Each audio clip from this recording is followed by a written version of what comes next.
What's up, guys? Welcome back to the pod. Hope everybody had a fantastic weekend. I hope my barbecue went well. I had an orange-themed barbecue.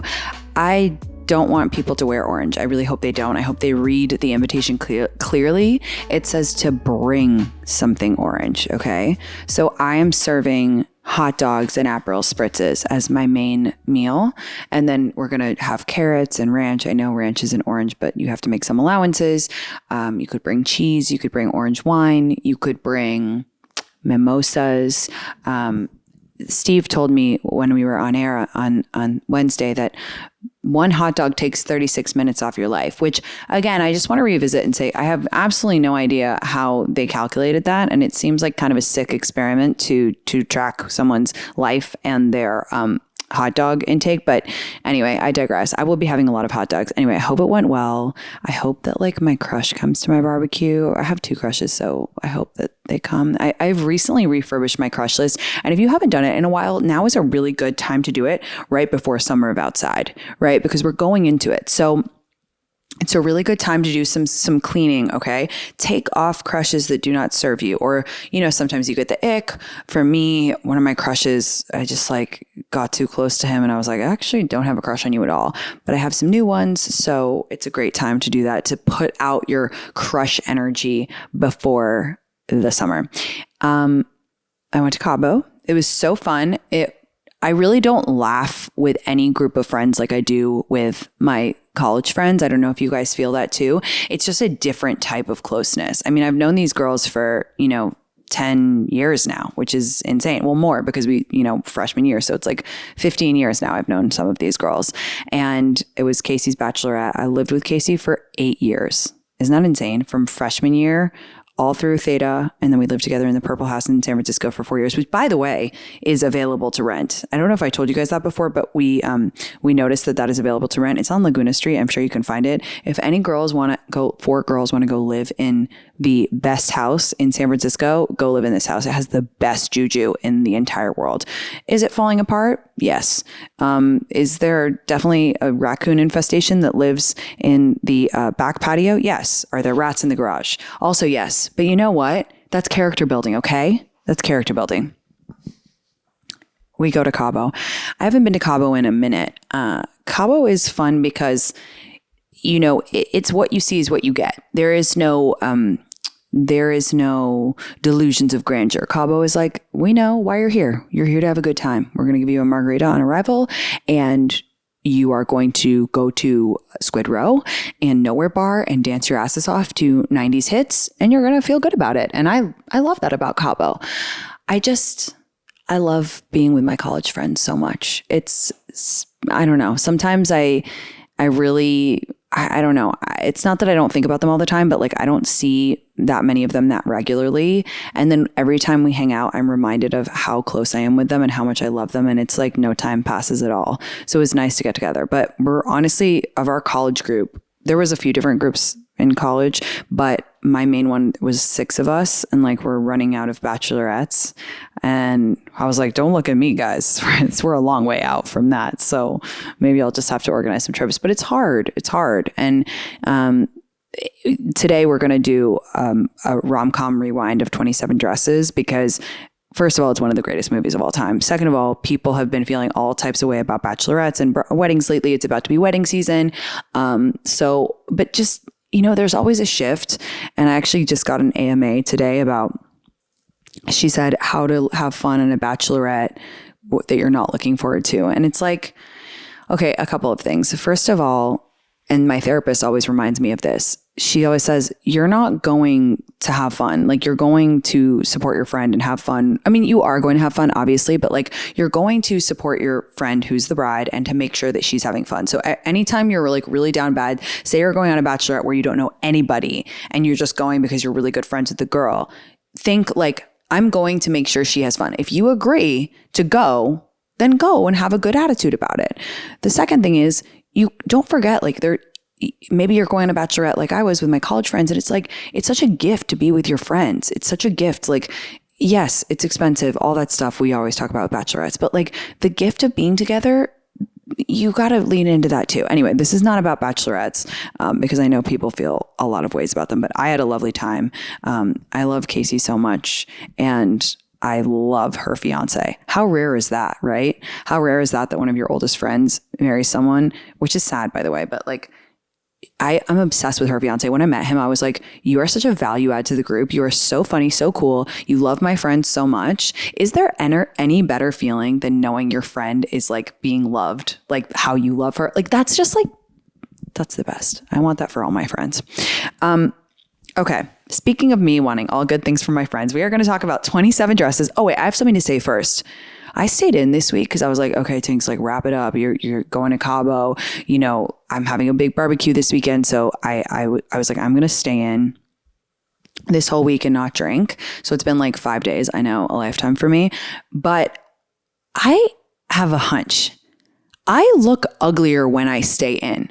And honestly, I eat more unhealthy when I stay in. Does that happen to anybody else?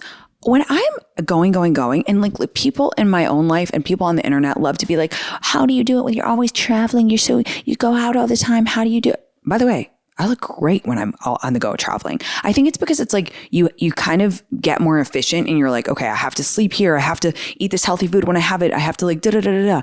I literally look uglier when I stay in because it's in LA too, because I'm just in my fucking house with the cats. And 6:00 rolls around and I'm like, well, cats, should we have our treat for the day? I eat half a pint of ice cream. I'm sitting there, picking my skin, doing too much, sleeping weirdly. Also, sometimes when I have too much time to sleep, my body's like, I'm not going to let you sleep. I'm actually going to, like last night, I had an early workout, but like not that early. So nothing to give me anxiety. And I just didn't sleep. I got in bed at 6 p.m. and I didn't fall asleep until midnight, which means by my dyslexic calculations that I rotted in my bed for 6 hours. That's disturbing. And then I couldn't fall asleep probably because I was so rested. But when I'm on the go, when I'm partying, when I come in and it's 2 a.m. and I've got to be up at 8 for a workout or do the pod, whatever, my body's like, bitch, go to sleep. It's your time. And I do. I don't know. It's just a hunch. I'm also feeling like on my high horse a little bit because my clip about clubbing went kind of viral and people were very in support of it. So I'm kind of feeling very secure in my party loving ways right now. It's also about to be summer and I'm kind of just like, yeah, I don't know. I will keep this as like a mid-year hibernation as of now, but I'm ready to go.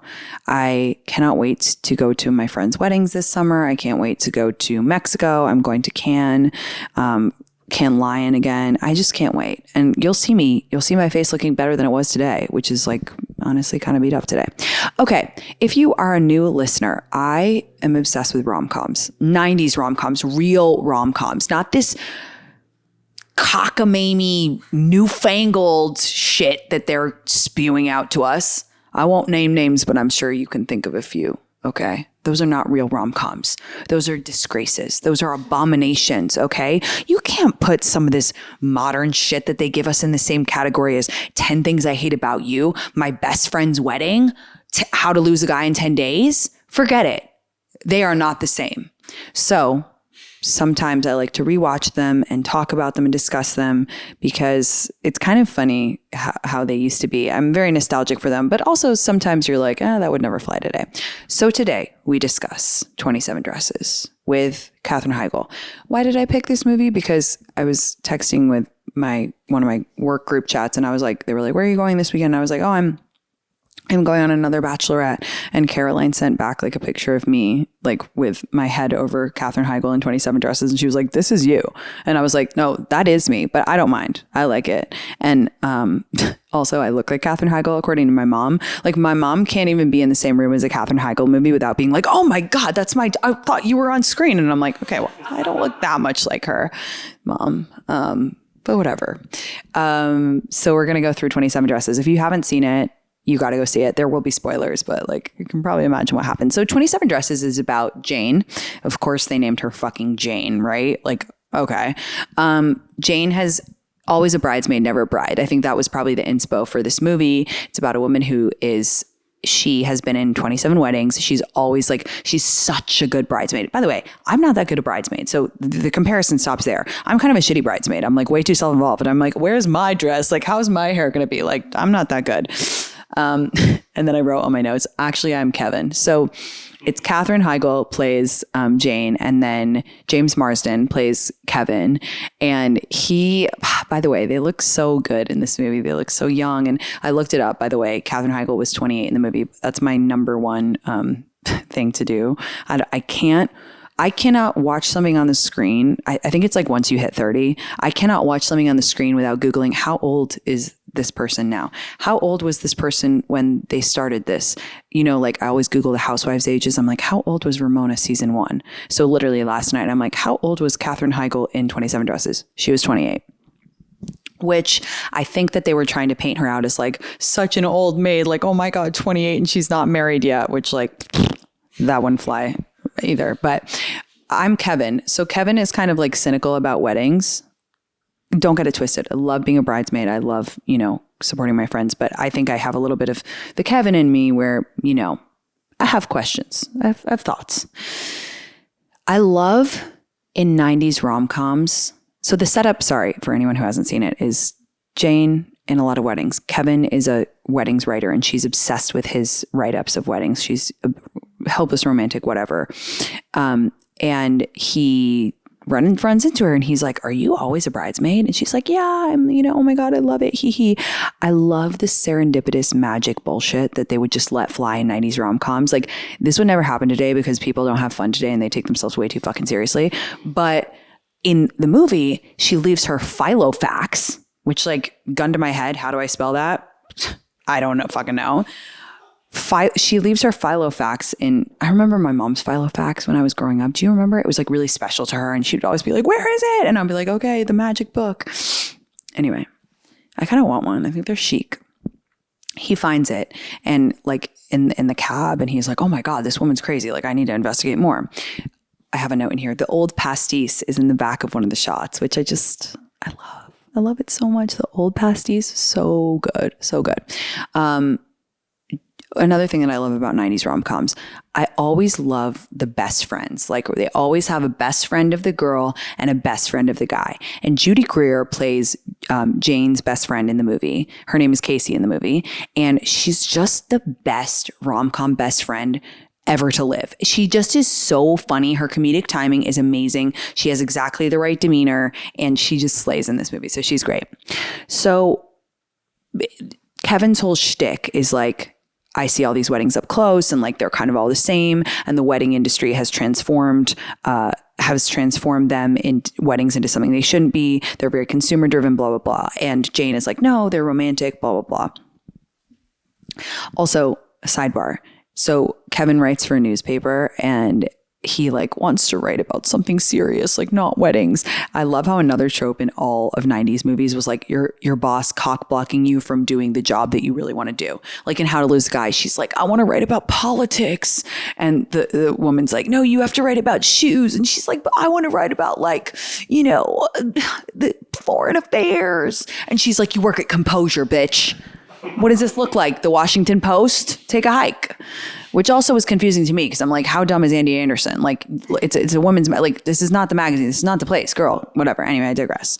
But it was a big theme is like wanting to be serious and like your boss not taking you seriously. I also think that 90s rom-coms glamorized being a journalist and a writer to the point where almost an entire generation, your fucking girl included, wanted to be a journalist. It's not glamorous. I was a freelance writer for many years. I mean, I still am to some degree. It's not glamorous. It's very stressful. It's not this. Anyway, so James Marsden's boss is like, if you write like a banger of a piece, I'll bump you from weddings. And he's like, okay, I got this. Enter Jane's sister, Tess. She's everything Jane isn't. She's hot and carefree and just got back from Europe and is a model. And she's so sexy and like whatever. And Jane is in love with her boss. Another classic trope of 90s rom-coms, like you're in love with your boss. Her boss is named George.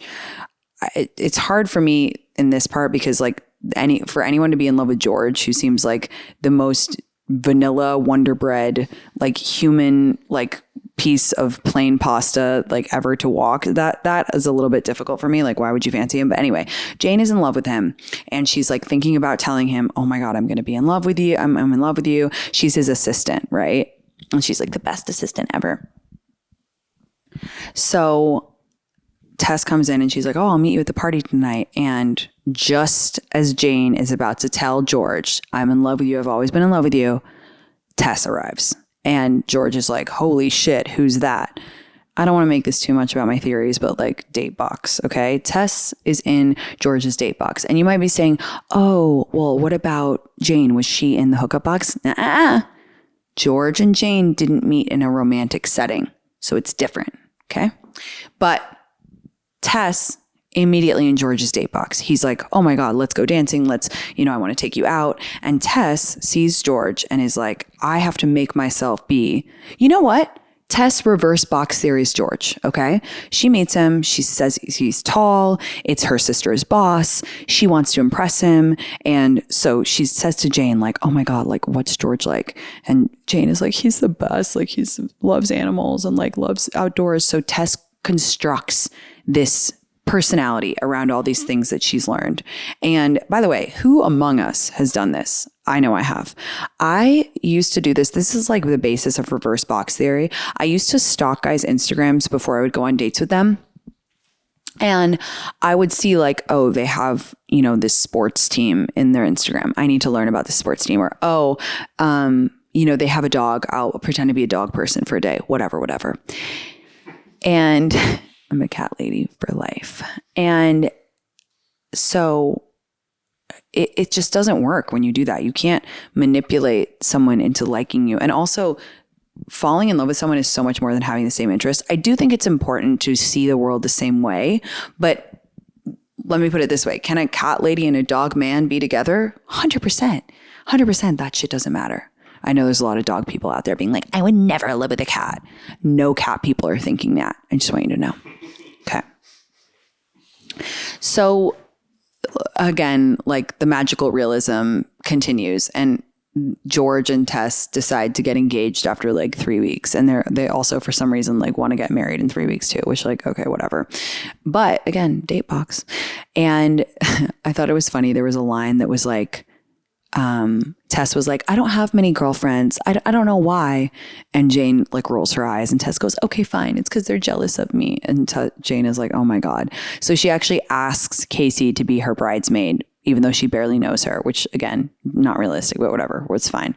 I have a note that says so much peplum. The clothes in this movie, keep in mind it was 2008. So we were right on the cusp. We were right on the precipice of the desk to dinner epidemic explosion, where we all millennials thought we needed to wear one outfit from 6 a.m. until midnight that day. But you could see the peplum. You could see the blazers trying to break through. It's such a time capsule. So at this point, Kevin is like, I'm going to write a story about you and your sister. Like, and Tess is like, oh my God, yay. Like, that's great.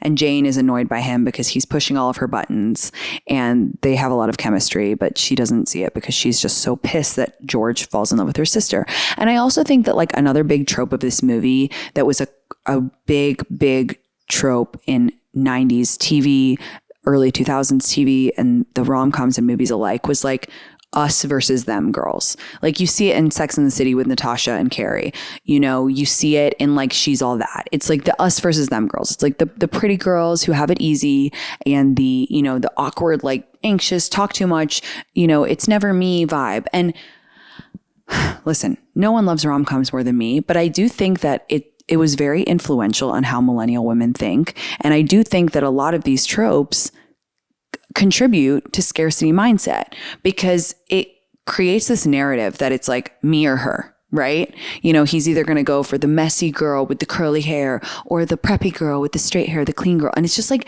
that's just not how life works. And that's not true. And honestly, what should have happened is Jane should have read The Shift, slapped herself in the mirror and said, George is never going to like me, gone out, gone on a couple dates, and gone on with her life. But like, that's not, it's a movie. I get it. Tinx, calm down. Oh, by the way, when I looked up how old Katherine Heigl was in the movie, she said, it's so funny because I had a note while I was watching it, I was like, I love how different everybody looks. Like all of the actors are, yes, they're beautiful, but they all have like human normal parts about them. And one of the things I was like, I love Katherine Heigl's teeth because they're not veneers. You cannot look on the fucking screen without seeing veneers now.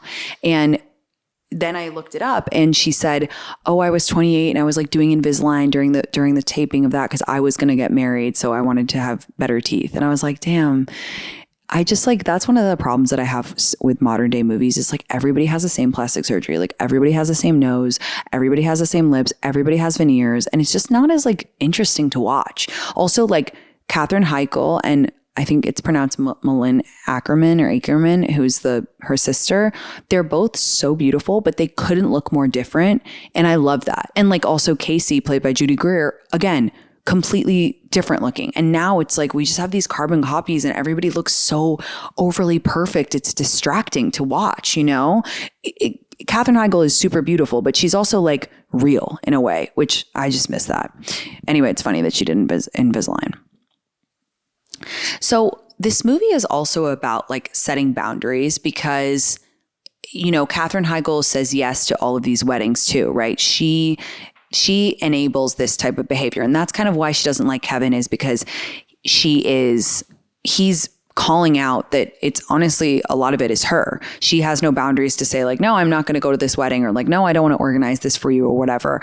And it, you know, he makes this point at one point, like, you know, you would prefer to perfect.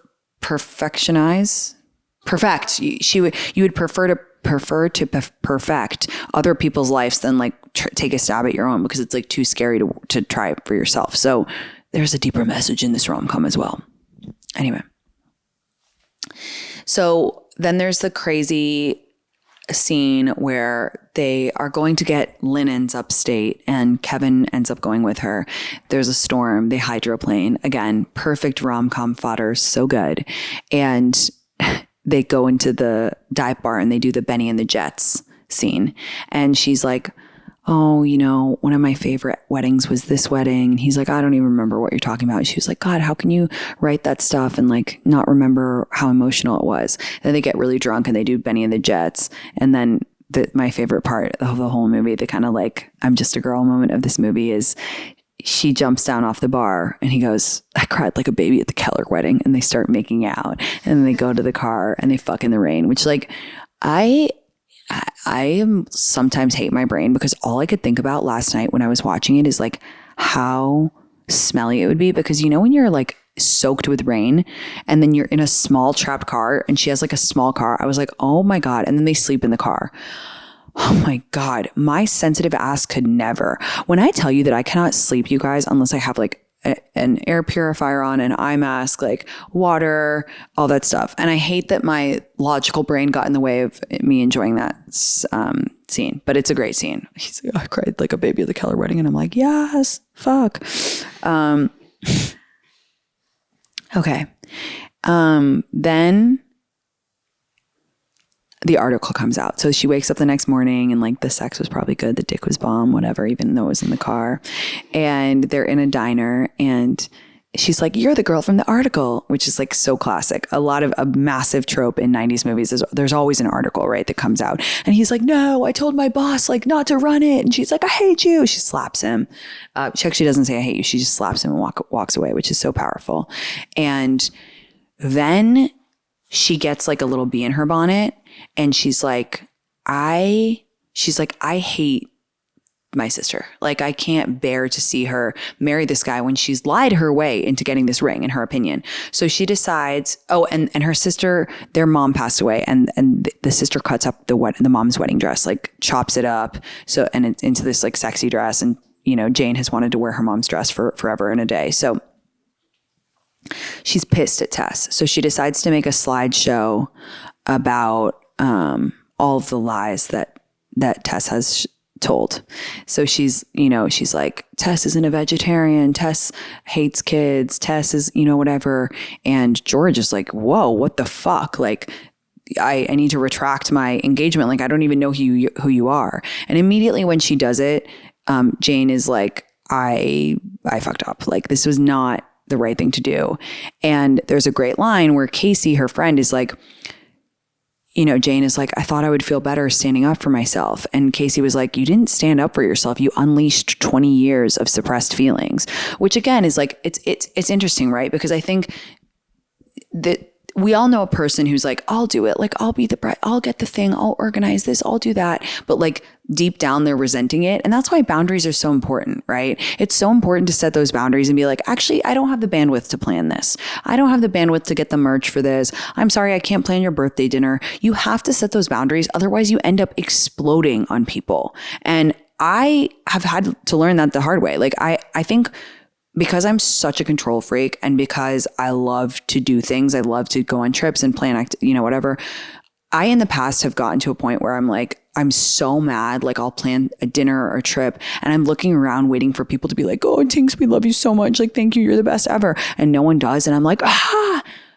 And then I've spoken about this before, but last year I realized anytime I do something, I have to do it not expecting anything in return. I only have to do it because I want to do it. I want to plan it. And I know a lot of us here, I know a lot of you guys, like, you feel like you do the lion's share of the work with your friends or like planning shit. And it's a really important thing to A, set boundaries, but B, not do anything that you're going to resent down the line. Like, if you're going to say you're going to plan a group dinner, you're going to try to plan a trip with your college friends. If it's going to drain you to the point where you are like upset and pissed off at your friends, don't do it. Don't do it. Boundaries are important. That's why boundaries are important, so you don't snap. Another thing about this movie is like, it's kind of a bride versus bridesmaid movie, which again goes back to the like us versus them, which I don't love. I mean, I love this movie. And I think part of like loving old rom-coms is knowing that they were imperfect and like that they didn't always have the best messaging, but you can still appreciate how happy they make us and like how nostalgic they feel. But I do think that it perpetuates this kind of thing of like, she's like, what Jane says at one point, like, one day it will not be my turn. And I don't think that that's why you should be a bridesmaid or like show up to your friend's bachelorettes. Like, if you're just doing it to have credit in the bank, then you're doing it for the wrong reasons. Like, maybe you won't get married. Like, who knows? You have to do it because you want to do it at that time and show up for your friend, which actually brings me back to the beginning of my point is like, go because you're supporting your friend, not because you think down the line you can make her wear a dress and stand up there for you. Like, that's not friendship and that's not a good way to do it. So then Kevin like buys her a cell phone so she can stop having a dorky Filofax. And he's like, you deserve to be taken care of too. And she's like, oh, and she realizes that she wants to be with him and, and so it goes. One thing that I will say is like, I hate that they put her in such a matronly dress. Sorry. But, at the end she gets married and she's like, she makes all the girls, all the women that she was bridesmaid for wear their own bridesmaid's dress for her wedding. So again, it's kind of like, oh, tit for tat, like my turn versus their turn and whatever. But then she comes out and she's in like this matronly wedding dress. I'm like, you've been to 27 weddings and this is the best you came up with, bitch? I don't think so. And then Tess is like, hey, like to George. And she's like, I love meat and like, I'm broke. And he's like, well, I still fancy you. So let's try again. 'Cause she's in his date box. Overall, it's a great movie. And I'm thinking about all the bridesmaids this summer. I'm sure we've all got a lot of weddings. Honestly, I love it. I love my friends. I love getting together. Okay, it's time for AMA, you guys. Jody from 32 in Dallas. If you could only watch one season of Real Housewives of New York for the rest of your life, which would it be and why? Season 7 or season 2, because the women were just at their best then. They were so funny. I mean, season 2 I hope it won an Emmy. I don't know if it did, but it should have won an Emmy. It's literally the best TV. And 7 is where they, I think Dorinda comes in 7 and you've got Luann, you've got Bethany, you've got all the big hitters and you just can't beat that. Amazing question. Birdie, 26 in New York. Tinxie, I have been dating a boy for 2 months and things are fine. Sex is fine. Apartment is fine. Humor is fine. Oh, girl, sounds like you really like him. However, one of his friends we have hung out with a couple of times is holy shit, Fanny Flutter's fine. Oh, damn. Whenever we hang, I can sense we have a good banter and I really feel chemistry with him. Any suggestions on how to let the current down and transition to his friend? Have you ever successfully pulled off this switch? Is this a grass is greener sitch? Girl. Okay. So I think you need to do one at a time. I think you need to end things with the current guy because like obviously you don't like him. Using the word fine 4 times in a sentence about the guy you're seeing is just, you don't want that. You're not buying like a vacuum. You're not like, oh yeah, this vacuum is fine. It's a person. You don't like him. So you need to dump him kindly, directly. Hey, I've really loved hanging with you. I don't really feel like we're vibing lately, or I don't feel like we have a deeper connection. I wanted to be upfront with you. Thanks so much, or not thanks so much. Thanks for coming. No, just, see you around. I honestly think you need to give it some space, like really give it some space. And then, God, I don't know, man. It's tough. I was going to say you could almost message the guy you were seeing and just be like, hey, I know this is kind of like in a few months, and be like, hey, I know this is kind of weird, but do you care if I ask your friend out on a date? I almost feel like it's better to go the direct route. Is that crazy? Is that so insane? I don't know how else. I don't feel like you have that good a shot of just going directly to the other guy. I mean, listen, I don't know what your relationship is with this guy that you've been seeing, but there is always the option of being like, look, I think I have feelings for your friend, which is really bold. You know what? It's the summer of outside. Maybe you go for it. This advice was all over the place, but you have 2 options. You can wait a few months and ask your ex and be like, do you care if I ask this guy out? You can fuck him and just do it anyway and not tell anyone and see how it goes. In my opinion, not a great option. Or thirdly, you could just be honest and be like, hey, honestly, I've kind of developed feelings for your friends. You know what? It's definitely option 3. You should definitely do 3. It's summer of outside. And I think that is your best shot, both in terms of letting the guy down you're seeing now and getting with the other guy, because it's honest, and honesty is the best policy. And even if the guy you're seeing now is kind of like, he kind of bristles a little and he's like, what the fuck? You like my friend? If he tells his friend will be like, oh my God, I'm obsessed with her. Because learning that someone has a crush on you is, to me, I haven't tried black tar heroin, but I'm thinking like it's on the same level. So I would do that. If I was seeing a guy, if I was the friend, I'd be like, oh my God, I'm obsessed with her. That's so hot. Best of luck to you. Please let us know how it goes. Thanks for tuning in to It's Me Tinx. Don't forget to like, subscribe, and comment, because I love all of those things so very much. You guys make my world go round. I love you. Bye.